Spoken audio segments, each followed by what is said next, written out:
What is up, guys? It is Kitsays from Coastal, and today we are counting down numbers 30 through 16 on my wooden coaster rankings list. This is part 5, I believe, if I recall correctly. Part 6 will be coming out soon enough to get the top 15. But let's dive right in. At number 30, we have Quasi Amusement Park's Wooden Warrior. This may come as a surprise to many, as you know, it is a very small ride from Gravity Group, but gosh, does this thing pack a punch. Tons of airtime, great scenery through the woods, has a tunnel. It's just overall a great coaster, and I ranked it as such. So now, not much more to say about that one, so let's move on to number 29, which is Great White at Moray's Piers. This is a very photogenic coaster that starts out with a tunnel under the boardwalk, which I thought was a nice touch. But then it just gets cooler from there. After climbing the lift, you'll see what I mean. I mean, this ride just is stunning to ride. And most things are beautiful to look at or beautiful to, to view online and pictures or whatever. There's photogenic. This one's actual ride experience is photogenic. I mean, you literally go out onto the beach on a wooden coaster, just casually flying out there onto the beach, and you get to see the ocean. It's just so well done and so well placed of a ride. I don't think I'd have it any other way for this ride. I mean, it just is one of the most photogenic rides out there. I can't say it enough. Also to note with this ride, it has some decent lateral forces, some decent airtime here and there. Not many pops, but definitely some noticeable pops of air are available for everybody's enjoyment. There's definitely some good laterals. There's no denying that on this ride. It is a CCI, so it makes sense. So I think that kind of is part of that situation. So also to note, it's very smooth. It's really smooth. I mean, yeah, you can see right there a little bit of jackhammering, but considering it's being bombarded by salty air all the time, this ride is really freaking smooth, and it really impressed me in that regard. Also, when you come flying into this brake run, the upstop wheels are still flying, so I always find that to be entertaining as well. So let's move on to number 28. So, moving on to the number 28 spot, we have Kentucky Rumbler. This GCI wooden roller coaster opened back in the mid-2000s, I believe, and it opened at Beach Bend. Now, Beach Bend is a park that literally nobody knows about except enthusiasts and locals. Like, nobody just randomly says, hey, I'm a person who doesn't really like roller coasters that much, but, like, let's see where I can go for vacation today. Oh, let's go to Beach Bend Amusement Park. It's not one of those parks. What it is more famous for is actually the Beach Bend Speedway, which I believe has had some pretty major racing events over the years held there. I don't know if any NASCAR events, but I know they've done some pretty significant events there, so that's something to note. But on another note, you have the Beach Bend Speedway, but you also have this awesome wooden roller coaster known as Kentucky Rumbler. Now, what you're about to witness in this POV is just pouring down rain. My first ride on Kentucky Rumbler was absolute brutality, but it was so fun. Now, something to note, they have actually recently put Titan Track on Kentucky Rumbler. I don't know how much of it was done, but definitely an interesting thing to note. But as you can see, it is chucking it down, like absolutely chucking it down. You can see each raindrop just large and in charge there with the raindrops. So they're definitely big raindrops, and we felt every single one of them once we started moving. You climb the 90-ish foot tall lift. It's not quite 100 feet tall if I recall correctly. About 80, 90 feet tall, but it packs a heck of a punch, this ride. I mean, it really does. Just some great airtime, great laterals, great forces overall. It just does everything you can think of right. And to have a rain ride as my first ride was definitely an experience as well. Definitely something I would not necessarily dissuade people from enjoying, but I would definitely say if you can get a dry ride first, maybe do that, because it was pretty brutal.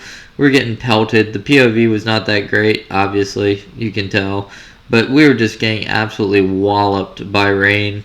It felt like little needles going into our face. But as you can see, this is a very fast-paced layout, and it has a lot of airtime. It has some good laterals, good forces overall. Even some positive forces are thrown in there as well. And as you can see, it just is relentless. It is absolutely relentless. I remember this being one of the more relentless GCIs I've ridden, actually. Just constant rapid fire forces that really switch it up. It's not the same force. So overall, yeah, I really love this ride, and I think it deserves to be in the top 30 of my wooden coaster rankings, and therefore it is. So next up, we have to move on to number 27, which is Raven at Holiday World. Now the Raven is probably, no, not probably, definitely the weakest of the three wooden coasters at Holiday World. It actually is probably the weakest of the big four. Not really probably, definitely once again. However, that should tell you something, because out of three wooden coasters, this one places all the way up at number 27, which should tell you that all three woodies at this park are really freaking good. And considering the other two, I believe, if I recall correctly, I put in my top 15. I'd have to triple check that, but I remember the rankings vaguely, but like I still have some spots that not like memorized or anything. I just kind of looked at it and said this is where it should go, kind of thing. But anyways, beautiful photogenic coaster. You have plenty of airtime moments here and there sprinkled throughout the layout. There is some airtime. There's a lot of laterals. There's a lot of forces, but there is some airtime sprinkled out through the layout. I said plenty. I should really more tone it down to some, but you definitely get airtime on this ride. You definitely get laterals. There's no shortage of laterals, that's for sure. And overall, this is just a fantastic ride, if not a little short, but it definitely is a great ride. So moving on to number 26, we have Mind Blower at Fun Spot Kissimmee. So the thing about Mind Blower is it is not smooth. Although it's getting a redo with the pre-cut track, I think it is. I think that's what they're doing, Gravity Group. They're pre-cut, kind of like a Intamin prefab, but like Gravity Group version track. I do believe they're retracking it with that. So that should definitely help the smoothness factor of it. But as of when I last rode it in 2022, it was a bit bumpy. Gotta admit, it was quite bumpy. And, not the most pleasant experience of all time. But it was, it was what it was. So you start with the big drop, of course, into the corkscrew, which is a pretty cool element. You don't see it very often on wooden coasters, obviously, especially without topper track. And then after that, it just goes into total mayhem. Tons of airtime, some solid laterals here and there, some positive force, overbanks. I mean, you're just getting thrown around in every which way and direction. And it really does add to the ride so much. Just that out of control feeling that you get. I love that in a wooden coaster, and this definitely has no shortage of that out of control feeling. That is for sure. So, that's really all I got to say about this one. Let's move on to number 25. We're breaking into the top 25. It is, of course, Outlaw at Adventureland. Now, this is a bit of a controversial pick to break the top 25 open, because a lot of people would be like, Outlaw? Outlaw? Are you kidding me right now? It's Outlaw. Who the heck cares about Outlaw? Well, I do, and here's why. It's basically the prototype GCI designed by the founder of GCI, Mike Boodley, back when he worked for Custom Coasters International, aka CCI. And he said, what if I just take this dream I've had of making a Harry Traver light coaster, but making it safe and not uncomfortable? And the result was Outlaw. And later on, many great GCIs we know today. So, that being said, Outlaw kind of is very historically important, but what about the ride experience? Now, Mike, I love you to death, but you probably were a little off on some of these calculations of forces, because, geez, some of these are pretty extreme for a prototypical ride. Or maybe you just said, screw it. I don't know. I'll have to ask you at some point. But, Mike, what a great ride you built. The only reason I say his first name and not Mr. Boodley or anything like that is I have had the privilege of speaking to Mike Boodley on 2 or 3 occasions, so that's something cool about me. But overall, the ride is just full of forces, full of some good fun moments, just some great laterals, some great airtime sprinkled here and there. It just really is a well-rounded, all-around experience ride in terms of forces. I mean, obviously it's not themed very well, but I mean the forces that you experience are fantastic. So let's move on to the top 24. At number 24, we have Screamin' Eagle, the PTC wooden roller coaster located at Six Flags St. Louis. Now, Screamin' Eagle is quite a good ride, in my personal opinion. It is a polarizing coaster. A lot of people find it great, and a lot of people find it rough and uncomfortable. I just don't see how. I mean, the ride really is smooth to me. I mean, it has some bumpiness, but nothing abnormal for a older wooden coaster from the 70s. It's not like something crazy where it's like ridiculously rough or anything. It's more of a situation where it just isn't like butter smooth. But like, I've always had good rides on it. My friend Dylan's Coaster Universe has said that he had a couple bad rides on it. So maybe I just keep getting lucky. But for me, this ride is full of airtime. Has a couple moments of laterals, but is mainly an airtime centric ride. It's more of an L-shaped out and back, is kind of how I would describe it. It definitely gives plenty of opportunity for you to be out of your seat. Like, this is, I cannot reiterate it enough, a great ride for airtime. One of the better PTC airtime machines. It is mostly floater, not really any ejector on there. Maybe some flow ejector, but nothing like crazy or anything like that. It's not Swamp Fox level, but it is still pretty freaking good. So that's something you should note as well. So let's move on to number 23. We have Zeus. Now, Zeus is a PTC once again, or not PTC, I apologize, CCI. I don't know why I said PTC, but anyways, a CCI wooden roller coaster. Now, this wooden roller coaster resides at Mount Olympus in the Wisconsin Dells, which is obviously, in case you couldn't figure it out, in Wisconsin. Now, Mount Olympus is a strange park in so many ways. But that being said, it's still a really fun place to be. Has a decent water park and has 3 world-class wooden coasters and then Pegasus. Yeah, I said it. Anyways, the point is, Zeus is the second best of those wooden coasters. They technically have 4, if you count Pegasus as a ride instead of a paint machine. And Zeus is very smooth, though. Unlike its better but rougher counterpart Hades, this ride is butter smooth. Really pulls some great forces with the airtime. Does a lot of good stuff.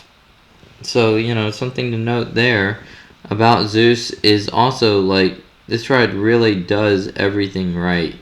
It really does. I mean, it just doesn't do anything wrong. That's quite frankly what it is. And I will stand by that at any day of the week. So moving on from number 23, we are going to go, of course, to number 22, which is, of course, American Eagle. Now, American Eagle is an Intamin wooden roller coaster that opened back in the early 80s at Six Flags Great America. It is the first large-scale Intamin wooden coaster project, and actually the first large-scale Intamin project in terms of roller coasters out there. So it's pretty historic. Many say its days are numbered, which I could definitely see.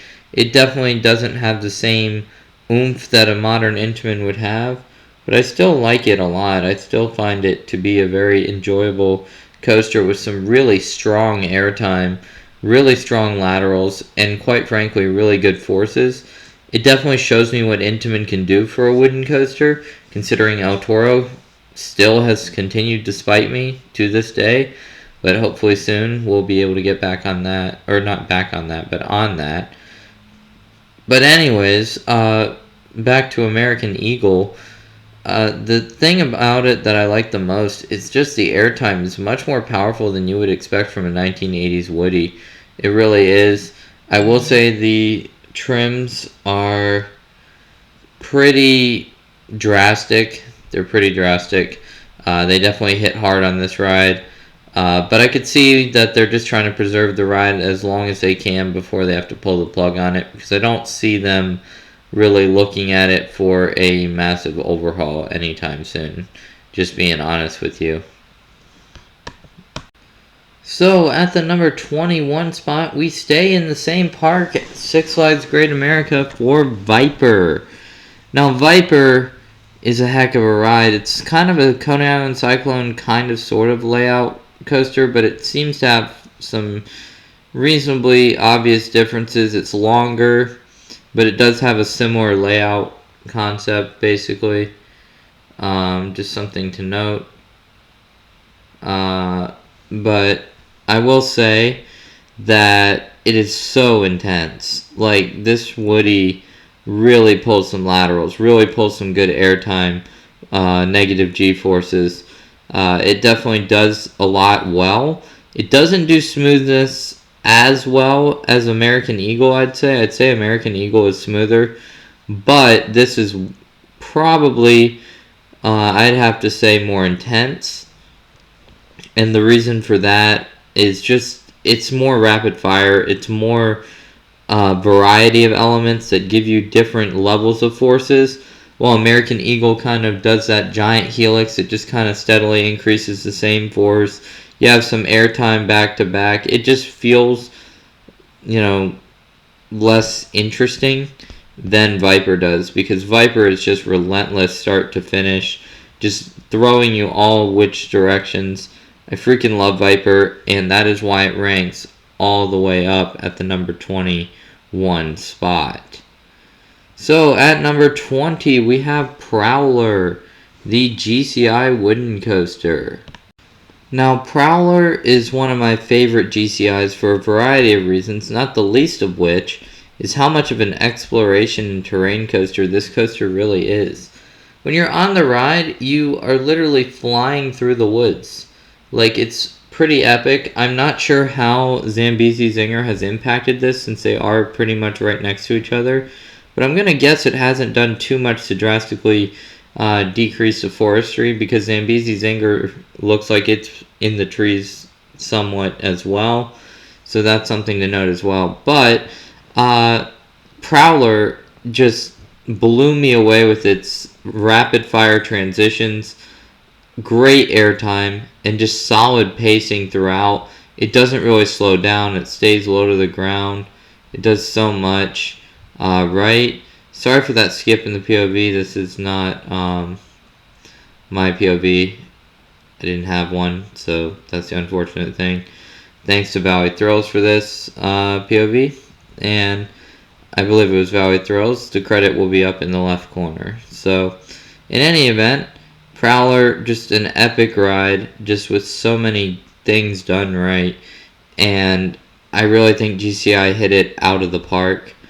Like, I just don't see there being GCIs quite like this one that often. I mean, like, Renegade comes to mind as maybe another one that's as fast-paced. Haven't done that one yet. Maybe Gold Striker. But, like, a lot of them just don't stack up to this elite level that Prowler is on. Another one that I have done that I think stacks up is Texas Stingray. So that's something maybe to compare it to as well. Speaking of Texas Stingray, just edging out Prowler is, well, guess what? Texas Stingray at number 19. Now, Texas Stingray is a pretty fantastic wooden coaster for a variety of reasons, not the least of which is its intensity, fast pacing, and straight drop, which is rare on GCIs. I mean, let's just be real, the intensity of this ride is ridiculous. And it was one of the few coasters to open up in 2020 in the United States, with the obvious reasons COVID happening, and the only one in the SeaWorld chain to open that year. So that's something interesting about this coaster as well. But I mean, the tunnels, the just constant twists and turns. This is everything GCI is about. With the airtime, the laterals, the forces, just getting you from every which direction. That is what I look for in a great GCI, and that is just exactly what I got in this particular GCI. Just an excellent overall ride experience with plenty of forces to go around for everyone. And that is why it comes in at the number 19 spot. So moving on to the number 18 spot, we have Excalibur. Now this is a lesser known wooden coaster located at Funtown Splashtown, USA in Maine of all places. But gosh, is this a hidden gem. Like, this thing really kicks butt in a lot of ways, especially the laterals. There's even a pop of lateral ejector airtime on this ride. There is some really crazy forces just throughout this attraction's layout. And it may not be the longest ride by any stretch of the measure, but the zooming through the treetops, just flying around, getting thrown every which direction, it feels like an out-of-control coaster because, quite frankly, it is. It's just running out of control, throwing you every which direction until finally, just when you think you can take no more, it does end up ending. It's a short but very, very sweet attraction. And I also found it comical that towards the end, right when you hit the final brake run right here, the whole brake run slams forward and then wobbles. So that's something interesting as well. So moving on from there to the number 17 spot, we have Jackrabbit at Kennywood. In fact, the 17 and 16 spots are both at Kennywood. For those of you who've been following the whole series, you'll know what the 16 spot is already, but I won't spoil it for those who are not. So, Jackrabbit at Kennywood is really just a average wooden coaster, except for one element that makes it an elite wooden coaster and throws it all the way, just catapults it all the way up to the number 17 spot. So it starts off, of course, going into the ravine. You know, no left hill at the start. You're just kind of flying around, go through a tunnel. It's just, it's actually quite relaxing, though, even though it looks like it would be kind of thrilling. It's more just a, family style kind of coaster at that point. But then you go up the lift, and then you're like, okay, I've heard about this element called a double dip. What is this? That's what I was thinking. I'm like, how good is it really? Is it overrated? And then, bang. You see that slam on the POV? That is my butt coming down in the seat because I was launched out of said seat. Now, let me tell you, that is a heck of an airtime moment. Probably one of the best wooden coaster airtime moments, if not the best wooden coaster airtime moments I've ever experienced in my entire life. So that should tell you a little bit about Jackrabbit and how awesome it is. So moving on to the final spot on today's list, number 16, we have Thunderbolt. Now, Thunderbolt, where do we start? I'd say the best place to start is the fact that this ride requires 2 people to ride. Yes, you cannot ride this one solo. You have to be paired up with a riding buddy. Sometimes they'll let you wait in the station for a riding buddy. Other times they won't. It all kind of depends on a lot of things. But most of the time they will let you wait for a riding buddy because they understand you want to ride.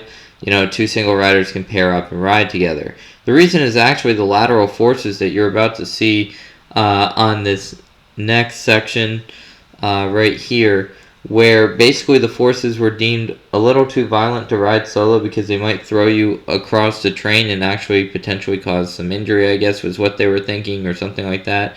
This giant helix right here, this double helix really kind of thing that the ride does, I believe, is the main reason for that rule. And I will say the laterals are pretty insane on this coaster, so I could see it. I definitely can see it. Also, you go down this drop, which gives decent air, and overall, Jackrabbit's more tame but has an epic moment. This one's more consistent with a bunch of very solid moments, but nothing too like out of this world epic. So if that makes sense. But that's going to do it for today's video. I hope you guys enjoyed this video. If you did, click that like button down below. And until next time, peace guys.